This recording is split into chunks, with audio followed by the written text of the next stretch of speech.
Hello everyone, आपका एक बार फिर से वेलकम करते हैं आज के हमारे इस फ्रेश वीडियो पे। तो आज इस वीडियो के अंदर मैं आपके साथ डिस्कस करने वाला हूं HDFC tax saver diet plan growth के बारे में। तो इसमें मैं आपसे डिस्कस करूंगा कि ये जो म्यूचुअल फंड है इसने पिछले 1 साल, 3 साल, 5 साल या फिर एनुअल रिटर्न क्या दिया है, आज के डेट में इसका एक एनबी का प्राइस क्या है, ये कितने स्टार रेटिंग म्यूचुअल फंड है, इसमें आप मिनिमम एसआईपी अमाउंट क्या लगा सकते हैं और इसका फंड साइज क्या है। साथ ही साथ मैं आपसे डिस्कस करूंगा इसके अंदर कौन कौन सा स्टॉक लिस्टेड है और अगर आप इस म्यूचुअल फंड के अंदर कुछ पैसा जमा किए होते तो पिछले 1 साल, 3 साल, 5 साल के अंदर आपको क्या रिटर्न देखने को मिलता। और लास्ट में मैं आपसे डिस्कस करूंगा कि क्या हमें HDFC tax saver fund at plan growth के अंदर इन्वेस्टमेंट करना चाहिए या फिर नहीं करना चाहिए। अगर आपने ऑलरेडी इन्वेस्ट किया है तो आगे आप अपना एसआईपी या फिर लमसम के साथ क्या करेंगे। HDFC tax saver diet plan growth ये एक इक्विटी म्यूचुअल फंड है जो कि टैक्स सेवर कैटेगरी के अंदर आता है और ये काफी हाई रिस्क म्यूचुअल फंड है। इसमें जो लॉक इन पीरियड है वो 3 साल का लॉक इन पीरियड है। अगर हम इसके 1 साल के रिटर्न के ऊपर बात करते हैं तो 1 साल में 43.21% का रिटर्न है।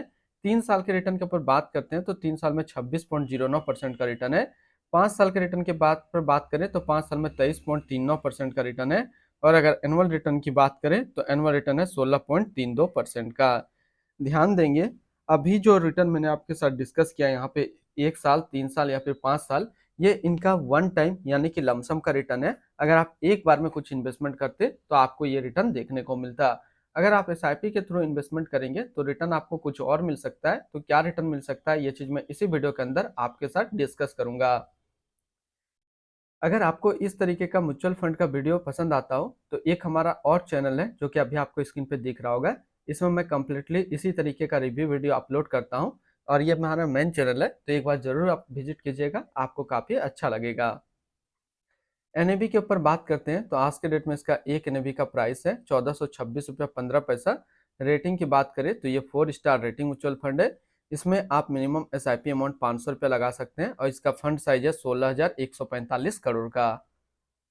अब बात करते हैं कि अगर आप इस म्यूचुअल फंड के अंदर कुछ पैसा जमा किए होते तो फिर आपको क्या रिटर्न देखने को मिलता। अगर आप इस म्यूचुअल फंड के अंदर 5,000 रुपया पर मंथ जमा किए होते तो 1 साल में आपका पैसा जमा होता 60,000, आपको मिलता 65,037 रुपया। 3 साल की बात करें तो 3 साल में आपका पैसा जमा होता 1,80,000, आपको मिलता 2,35,409 रुपया। 5 साल की बात करें तो 5 साल में आपका पैसा जमा होता 3 लाख, आपको मिलता 4,74,942 रुपया।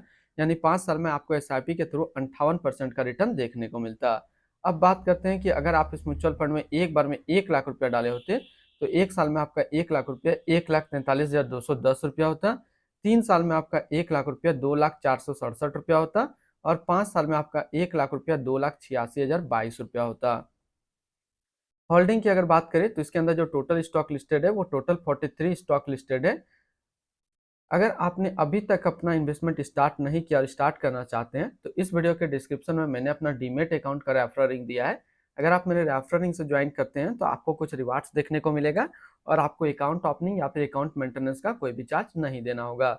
अगर टॉप 10 स्टॉक में और उसके सेक्टर वाइज देखें तो पहला नाम आता है एचडीएफसी बैंक लिमिटेड फाइनेंशियल क्षेत्र, ICIC bank limited financial, Axis bank limited financial, Cipla limited health care, Bhartiya Airtel limited communication, HCL technology limited technology, Hindustan aeronautic limited capital goods, SBI life insurance company limited insurance, Kotak Mahindra bank limited financial, state bank of India financial क्षेत्र में है। अगर इसकी holding analysis की बात करें तो equity पे है 91.6, कैश पे 8.1 और डेप्ट पे 0.3%। अब इसकी इक्विटी सेक्टर एलोकेशन को अगर देखें तो फाइनेंशियल पे 38.6, अदर्स पे 22.4, हेल्थ केयर पे 14.4, टेक्नोलॉजी पे 10.8, ऑटोमोबाइल पे 7.6 और कम्युनिकेशन पे है 6.1%। इसकी एडवांस रेशियो की अगर बात करें तो इसका प्राइस टू अर्निंग रेशियो 24.94 और पीबी रेशियो 3.93। अगर आप इस म्यूचुअल फंड में अपना पैसा इन्वेस्ट करना चाह रहे हैं तो फिर मिनिमम लमसम आपको 500 रुपया का करना होगा और अगर आप एसआईपी के थ्रू इन्वेस्टमेंट करना चाहते हैं तो 500 रुपया से आप स्टार्ट कर सकते हैं।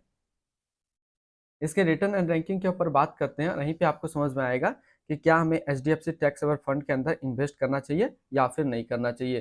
तो सबसे पहले बात करते हैं एचडीएफसी टैक्स सेवर फंड का जो फंड रिटर्न है 1 साल में 43.2, 3 साल में 26.1, 5 साल में 23.4 और एनुअल है 16.3 का। वहीं पे इस कैटेगरी का जो एवरेज रिटर्न होता है यानी कि equity tax saver mutual fund का 1 साल में 37.2, 3 साल में 18.9, 5 साल में 21.5 का है। तो यहाँ से देखेंगे ये म्यूचुअल फंड 1 साल, 3 साल या फिर 5 साल हमेशा अपना कैटेगरी एवरेज से ज़्यादा रिटर्न दिया है। तो अगर आप टैक्स सेवर म्यूचुअल फंड ढूंढ रहे हैं तो ये आपके लिए अच्छा विकल्प है, आप इसके अंदर अपना इन्वेस्टमेंट कर सकते हैं। अगर आपने ऑलरेडी इन्वेस्ट किया है तो आगे आप अपना एसआईपी या फिर लमसम को कंटिन्यू रखेंगे। अगर आपको इससे भी अच्छा फंड चाहिए टैक्स सेवर फंड में तो आप ट्राई कर सकते हैं SBI long term equity fund diet plan growth, quant tax ELSS tax saver fund diet plan growth, और अभी जो मैंने डिस्कस किया एचडीएफसी टैक्स सेवर फंड को भी आप ट्राई कर सकते हैं। तो ये 3 टैक्स सेवर म्यूचुअल फंड के अंदर आप अपना पैसा इन्वेस्ट कर सकते हैं। इनकी एक्सपेंस रेशियो की बात करें तो इनका एक्सपेंस रेशियो 1.09% का। एग्जिट लोड की बात कर लेते हैं तो एग्जिट लोड नील है। स्टैम्प ड्यूटी है 0.005%। इसकी टैक्स इंप्लानेशन की बात करते हैं, अगर आप इन्वेस्ट किया हुआ पैसा 1 साल के अंदर निकालेंगे तो जो भी आपका रिटर्न होगा उस पर आपको 20% का टैक्स पेमेंट करना पड़ेगा। अगर आप 1 साल के बाद इससे अपना पैसा निकालते हैं, 1 साल में 1,25,000 का रिटर्न बनता है तो फिर आपको 12.5% का टैक्स पेमेंट करना पड़ेगा। इसके fund house and investment objects की बात करते हैं तो HDFC mutual fund total assist में इंडिया पे नंबर 2 पे रैंक करता है। इसका टोटल असिस्ट अंडर मैनेजमेंट है 7,13,538 करोड़ का। HDFC tax saver fund diet plan growth ये एक इक्विटी म्यूचुअल फंड है जो कि लॉन्च किया गया एचडीएफसी म्यूचुअल फंड की तरफ से। विनय कुलकर्णी अभी इस फंड का करंट फंड मैनेजर है। इस फंड का करंटली असिस्ट अंडर मैनेजमेंट है 7,13,538 करोड़ का और लेटेस्ट में भी है 1,426 रुपया। HDFC tax saver diet plan growth ये एक काफ़ी हाई रिस्क म्यूचुअल फंड है। इसमें मिनिमम एसआईपी अमाउंट 500 रुपये का सेट किया गया है और मिनिमम लमसम भी 500 रुपये का सेट किया गया है। इसके फंड बेंचमार्क की अगर बात करें तो इसका फंड बेंचमार्क है निफ्टी 500 टोटल रिटर्न इंडेक्स। तो आज इस वीडियो के अंदर मैंने आपके साथ डिस्कस किया एचडीएफसी टैक्स सेवर फंड के बारे में। फिर मिलते हैं हम लोग नेक्स्ट को इस तरीके का वीडियो की अच्छी जानकारी को लेकर के।